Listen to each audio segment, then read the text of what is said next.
I'm Jackie McCoy-Lewins. Jed Jerwood. Claire Flower. I'm Sarah Power.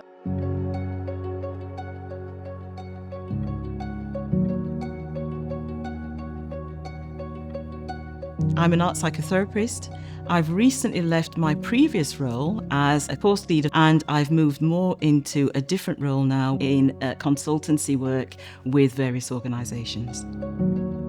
I'm an advanced clinical academic art psychotherapist. My substantive post is a principal art psychotherapist, and this current role is for 3 years through the National Institute of Health Research that funds half my week for research activity. I work as a consultant music therapist in an NHS trust, and I work as a music therapist employed by Anglia Ruskin University in Cambridge.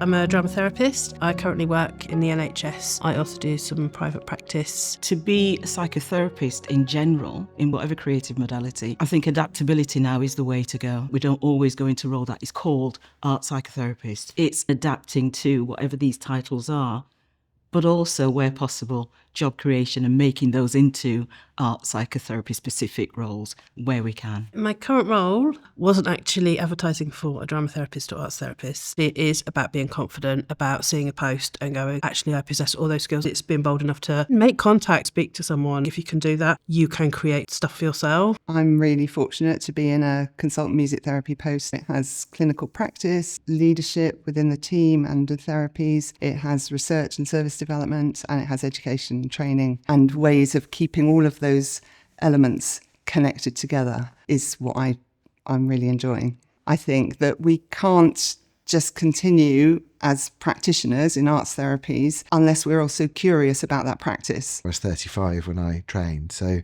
I'd done a whole lot of other jobs in health and social care the first few years, where I think I was very much focused on being that clinician in the room. After a few years, I think I began to connect a bit more, all the sort of parts of me, if you like. That's where I kind of began to pursue this kind of curiosity that led into being a researcher. And that changed dramatically how I viewed the profession, because I wasn't just focusing on my role as a therapist with a client or a service user. I was thinking about the bigger picture and where arts psychotherapists or arts therapists more broadly could fit into this new world that I found myself in, which is as a health researcher. I joined the board of what was then the Professional Association quite soon after qualifying to get an inside sort of sense of how that body was working at the time. Also chaired one of the music therapy charities for a period of time. Those things are all really valuable in helping you to think beyond just the music therapy room in terms of challenges for the profession, in terms of developments for the profession. And sometimes that's about challenging ideas or notions. Sometimes there's a resistance to working with art, and sometimes there is willingness to just try everything. What I find the most rewarding and absolutely exhilarating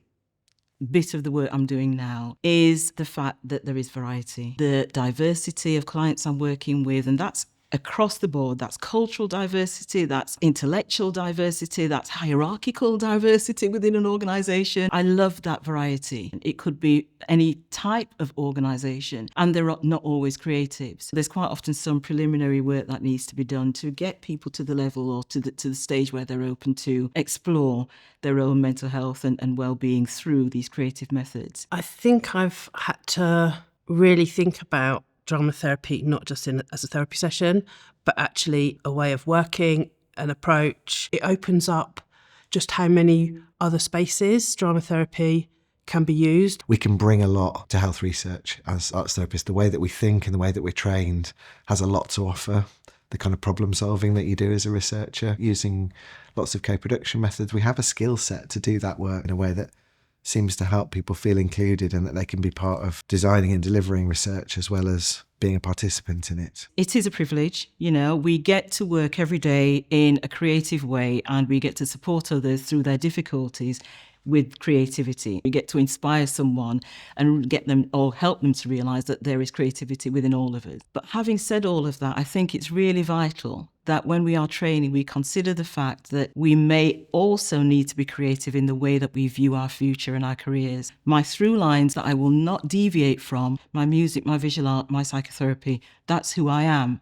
But within that, I've had various different roles as educator, as supervisor, as consultant, senior leadership, academia. It's about having mentors, people that kind of bring different sort of knowledge, leadership, advice, support. I have an art psychotherapist that's further down the research track than I am, that I can learn a lot from. A professor of nursing that is involved in mentoring some of the work that I do from a clinical academic careers perspective. A mentor that focuses and knows a lot about knowledge mobilisation. So how am I going to take this research and make it relevant, put it back out into services really? The Council for Allied Health Professions and Research, CAPA, have regional bodies. They're a really great starting point because that's a network of people that are wanting to do the same thing as you. As a researcher, you can't do anything on your own, and neither should you. Also bearing in mind what it is that you need to compromise on, but also what actually do you need to protect in order to keep your identity as a drama therapist and to protect the profession. I think having that peer support and connection is really, really important. There is still an aspect of education within the roles that I'm doing now. Being close to new,